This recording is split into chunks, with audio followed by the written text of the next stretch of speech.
Welcome to Uprising. Each episode looks inside what it takes to lead the most dynamic and successful cultural movements. Some of them in the business world, some in the social realm, some in politics, and some in between, to see why people start uprisings. What gives those initiatives momentum and keeps them going? And most important, what lessons can you learn from these movements and how to apply them to your business and even personal life? Let's explore the secret to sparking movements that move people into action. Passionate ideas. Controversial ideas. Uprising ideas. The power is now in the hands of anyone. To start a cultural movement. Your movement. To move the world. Welcome to Uprising. Today we welcome Olga Vidisheva, the founder of Shopteks, the very big small shop movement. From global fashion model to Harvard Business School to Goldman Sachs, and then the leap. Every idealist faces a critical moment when their movement can live or die. This is when everything they've done comes together with passion, facing the proverbial fork in the road. To spark a movement that can change the world, or not to spark a movement, that is the question we asked Olga. And she passionately tells us about her movement, her challenges to get it started, her inspiration and her successes. Join Scott Goodson and Olga Vidisheva today on the Uprising podcast. Every idealist faces a critical moment when their movement can live or die. What was the moment you faced?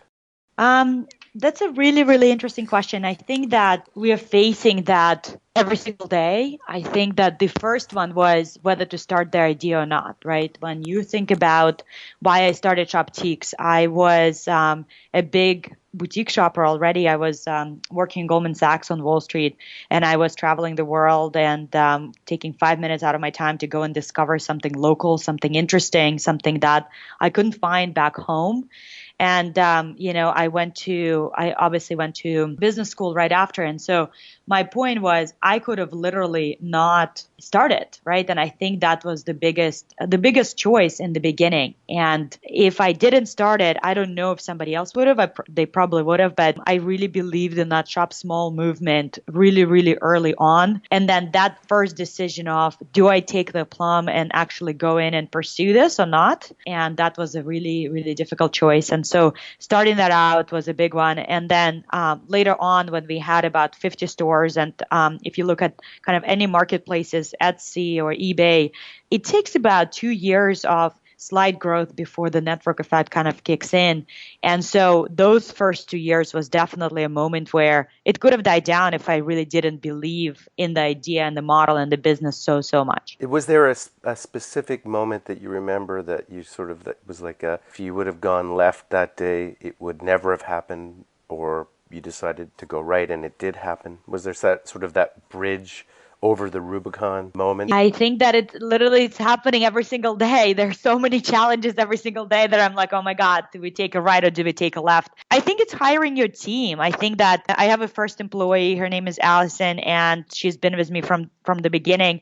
And I was so exhausted just doing it on my own. And I think that her joining the company was that push that I really needed to keep going. And I think that definitely pushed it forward. And then partnering with amazing stores. We partnered with Pinkiata. I remember they were my first boutique. They were my kind of bounty board boutique. I brought them on board, and it felt like, okay, this is real. They're on board, and they really see value in this. So I suppose we should mention, for those who aren't familiar with Shopteks, what it is that you do. Shopteks lets you shop the world's best local boutiques. So if you live in Dallas and you love traveling, if you want to go buy something in Paris or London, you literally have to buy a plane ticket and fly there to find those unique one-of-a-kind mom and pop shops that carry unique product. And now you have Shopteks.com. You go on the site, you can shop the most unique dresses from local stores. You can shop by neighborhood. You can explore cities as if you were there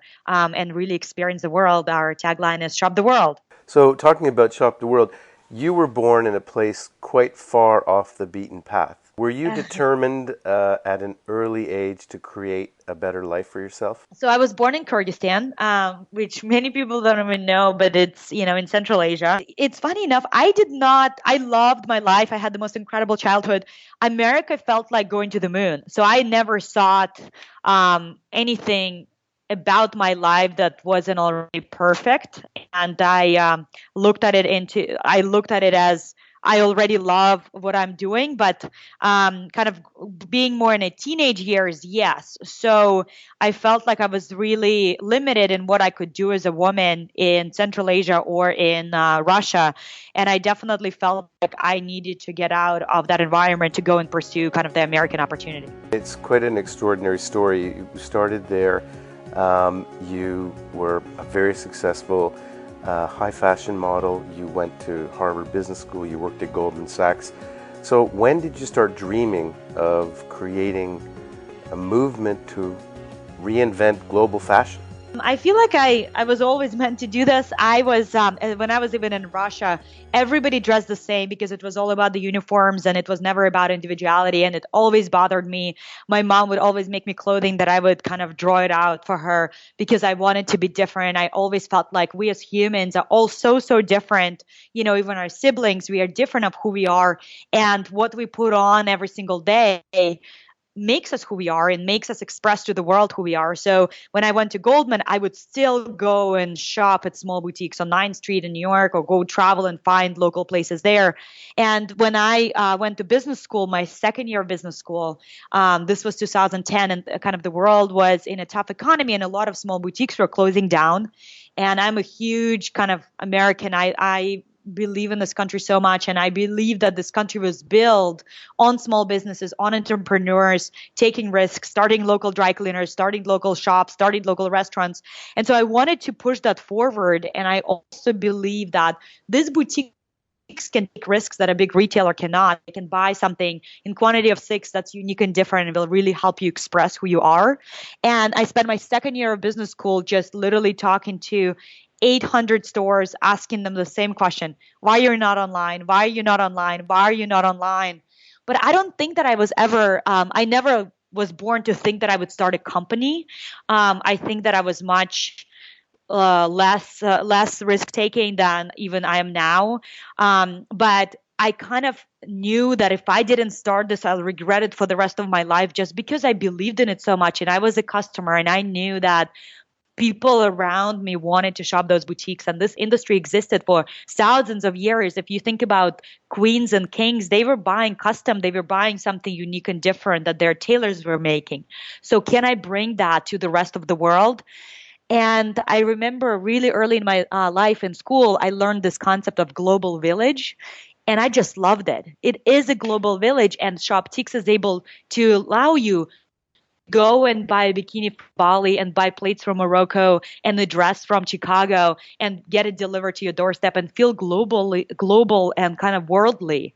And I think that's what drives me forward every single day. Can I bring the stuff that I was lucky in my life to discover and experience to every single person? Why, in this day and age of the internet, why can they not access, Italy and Bali and, again, all the places around the world that are so beautiful and fascinating? I know that your grandmother was a very important person in your life. When you started Shopteks, how did you explain your vision and your dream to her? Oh my God, it was a really hard conversation because she's Russian, so she was Russian, and she didn't understand how is that I was starting something new. Like, it was, she worked at the same company for 30 years and then she progressed in her career. And I remember telling her when we raised $2 million from, great investors in San Francisco, she's like, oh my God, they're going to go after you. What is going on? But one thing that my grandma did is she always believed in me. She instilled in believing in yourself and getting anything done. Like, she was born during World War II. I mean, if she could get through World War II, I can get through anything. And I think that knowing that there's so much love and support, and that really meant so much. And it allowed me to go and take risks that I probably if I was, didn't have that support system in my life, I don't know if I would have taken those risks. When did you actually start? Were you still modeling? Were you working at Goldman Sachs when you started this? When did this actually, kick off? I kicked it off when I was an intern at Chanel. Between my first and second year at HBS, I started looking around. I would go into my office and everybody there, we're obviously working in high fashion. Everybody was complimenting me on my outfits, and I would buy them for $100 on 9th Street in New York.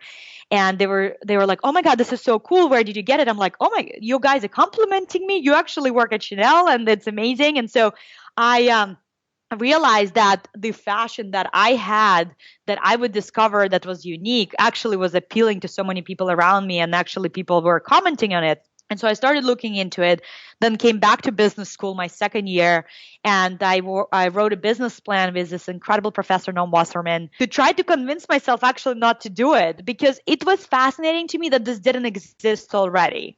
If you think about the space, right, there was already Etsy that aggregated local designers, really like mom and pop individuals who were hand-creating different things. And then there was Net-a-Porter and Farfetch and all those guys who aggregated big brands. But there was nobody in the middle who were doing this unique products from this local stores around the world, and I couldn't understand why. And my first instinct was to think that the business model just didn't make sense. And so I spent that year talking to stores and saying, "Why are you not online?" Maybe there was some sort of operational issue or even psychological one where they didn't want to go online, and really quickly realized that they did want to go online and that they just didn't know how. So let me make sure I got this straight. You spent a year trying to convince yourself not to start this business? Is that correct? Exactly. And Wow. It was my business plan, so I still got credits at HBS. So even if I didn't start it, was still amazing experience. But I ended up learning that it's actually a crazy, incredible business, and I have to do it. So you came up with this incredible idea, you came up with this business plan that you thought was going to be really unique and extraordinary, and there was a place that was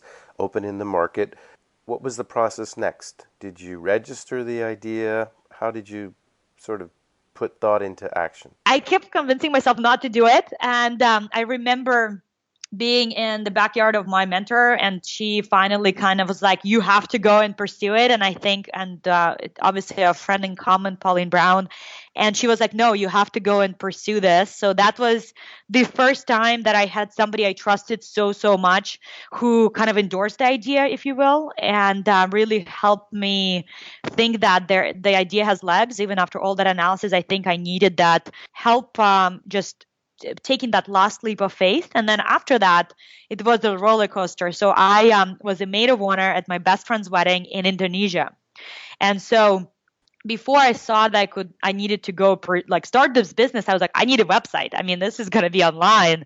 So, and I had no engineering contacts whatsoever. And I honestly didn't have much money because I graduated and I paid for school myself. So I graduated with a lot of loans and I had very little savings left. So I went to Indonesia to be a maid of honor, but as a side job was also to try to find an engineering team that would be cheap to build this prototype.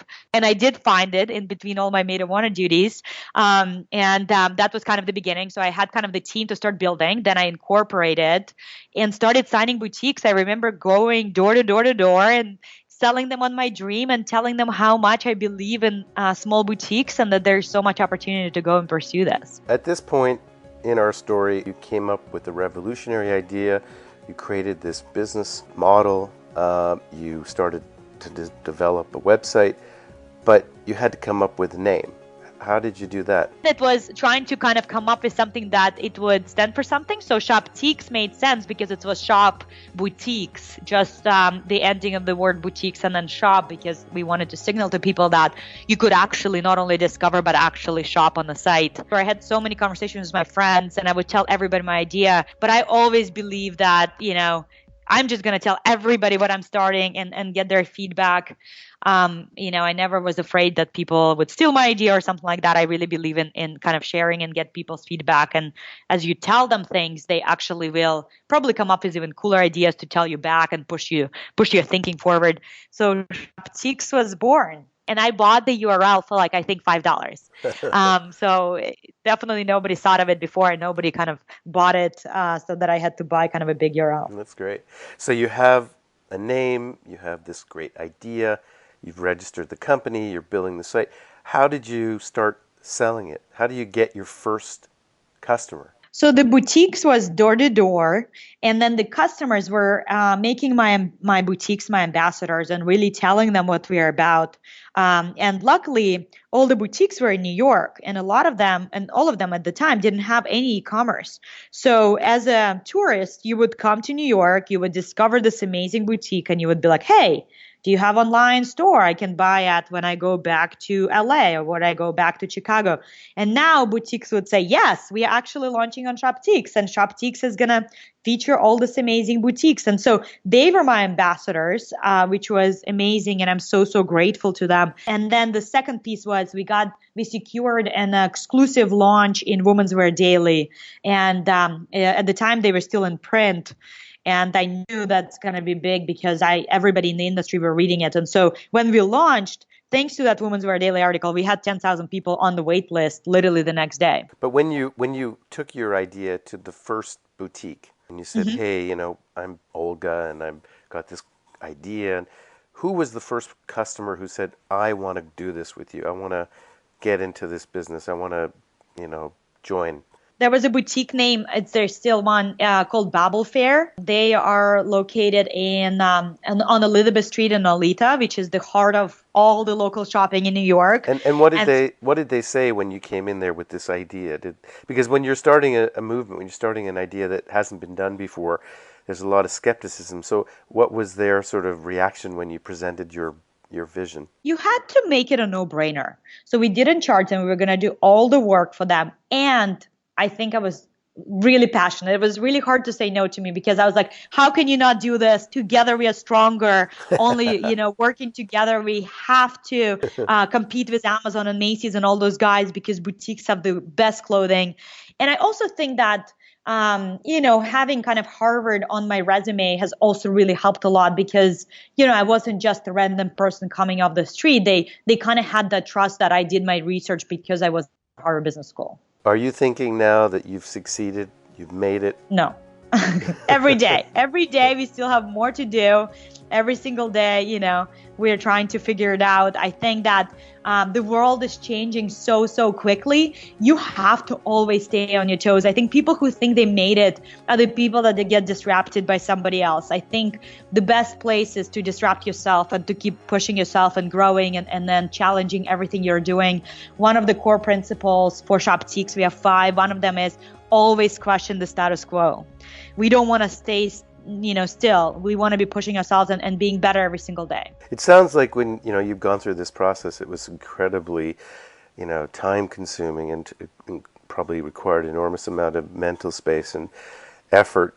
Is it a lot easier now for you? Is it just smooth sailing? No, I think it's just as hard, but I think I'm talking to people who have companies that are $5 billion companies and they're still saying it's hard and it's chaotic and it's incredibly insane. But I think the reason it is because, every single day there are new challenges and now the stakes are so much higher. I actually think it was easier in the beginning because it was just me. I knew what I was doing, and I kind of knew that if I fail, nobody's life was impacted outside of, my own. And now we have employees and they have kids and, there is, I think, a lot more at stake now and the business is so much bigger. So every decision you make, the opportunity cost is so much higher. The risks are so much higher. But I think it's easier from the business perspective because I think you know what you're doing a little bit more and there's infrastructure around it. In the beginning, you just had to hustle and try bajillion different things because you didn't know exactly which one will resonate with the customer. I think I was part of Y Combinator and one of the best advices that they give, and it's at the core of their principles, is make what people want, right? Build what people want. But it's really hard to know what they want at a big scale. And so you have to try different iterations of different things to try to really figure out what is going to be the winning strategy. How did you get the word out? How did you create buzz? Well, I'm glad you think that we have a lot of buzz. We do. It's all stores. I mean, when we sign boutiques, we curate the boutiques. We reject over 80% of the stores that apply to be featured. And so for us, what's important is can we partner with them and really both of our sides promoting the same, our mission, our movement, right? It's a shop small movement. So it's just is as much on boutiques as much as on us to create this buzz and this movement. So when a boutique joins Shoptiques, they share with all of their customers how excited they are to be part of this movement. And I think that has been the biggest drive behind Shoptiques being where we are, because one boutique on their own really can't compete in this world. Shoptiques on its own can't compete in this world. But all of us boutiques, now we have 5,000 stores featured on the site. 5,000, we are so much stronger together. It's if every single one of them have 1,000 people that they tell about Shoptiques, that's 5 million people that now know about the site and now know about what we are doing, and kind of uniting behind this big force and driving it forward together. That's the only way we can win. Was success too much, too fast for you? I think there's always more success. I think that because especially in small businesses, success comes with so many challenges that I don't think you're thinking, oh, is that success or is that a challenge? When I started, one of my closest friends, and he's been so incredible, he told me the best advice on startups, which is if you got a good phone call, don't pick up the next one because it's going to be bad news. And I think that's so reflective of what startups are. It's a roller coaster. So I think that you really appreciate success and you really appreciate the highs, but that the lows are coming. And so it kind of smoothed it out over time. Did you need investors when you started, and what did they say? How did you figure that out? We did need investors. I think that, kind of starting out with, big idea and really wanted to be a global business and bring all those boutiques together. We definitely needed amazing engineering team and build all of all of the technology in-house. I went to investors. I got into Y Combinator, as I mentioned, as the first single non-technical founder. And that really helped my business. I mean, I think it really pushed Shoptiques into a completely different trajectory. And I think from day one, I was really clear on the fact that I wanted to build a really big business. And I think they really appreciated that clarity and were really excited about the business. Was it like your classic, coffee and you writing up the business idea on a napkin and them saying, oh, that makes sense? Or what was the process to get an investor, your first investor on board? I met this incredible investor, Jonathan Teo, through a friend of mine, Stephen Messer, who gave me this advice about the phone calls. And he introduced me to him, and we just shared kind of common vision of what the world is. He also was from Singapore, and he lived all over the world. And he loved the idea that Shoptiques allows you to go and shop in Tokyo and shop in Hong Kong because you've had access to that type of experiences. And so he said to me, if my fund doesn't invest, I'll personally invest. And that's an investor that has been with me from the beginning, and I'm incredibly grateful to have his support on board. But I think that I got very, very lucky because I was meeting people that were kind of referred to me rather than just going and meeting kind of cold calling investors, and maybe have gotten a lot more no's if I was doing it that way. But I was lucky to meet somebody who was, signed it as me and go and execute on that. I have one last question for you, and this has been such an extraordinary chance to hear how you started, your background, and where you are today. So my last question is, where next? The world. So we just launched in Netherlands and in Australia this summer. So really, really excited. And then we're launching, stay tuned, on October 10th, we're launching a really new country. And then we're launching a couple of others. So really global domination at this point, more and more boutiques from all over the world, enabling our customers to discover that local fashion from all over the world. Olga, you are a true inspiration. If we want to find out more about you and about Shoptiques, where do we go? Shoptiques.com, and there you can find about us section. But most importantly, it's really about our boutiques. And so I hope people take the time to look at the small businesses, not only on Shoptiques, but around them every single day, and appreciate of everything that they're doing. Olga, thank you. The Shop Small movement, extraordinary, great background. Very interesting. Thank you so much for your time. It's been wonderful. So great to speak with you, Scott. Thank you so much for having me. Okay. Take care. Talk to you soon. Bye.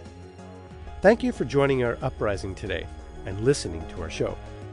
If you missed the show, or if you want to find out more about who was on, or if you want to learn more about how to create your own Uprising, please go to uprisingmovements.com. You can also download this Uprising program from iTunes. Uprising was produced by Nicola Keneally and Adam Helen, with special help from Melanie Boardman, Karin Drachenberg, Philippa Freeman, Brianna Campbell, Fashad Faroudi, Mark Bruzy, Will Issam, James Politi, and Jonathan Weeks. My name is Scott Goodson, and you've been listening to Uprising. What we can learn about movements and uprisings that are shaping our world in business, in society, and in between. For more on cultural movements and movement marketing, be sure to pick up a copy of the best-selling book Uprising, How to Build a Brand and Change the World by Sparking Cultural Movements, available on Amazon.com. Music for Uprising composed by Charles Duchateau.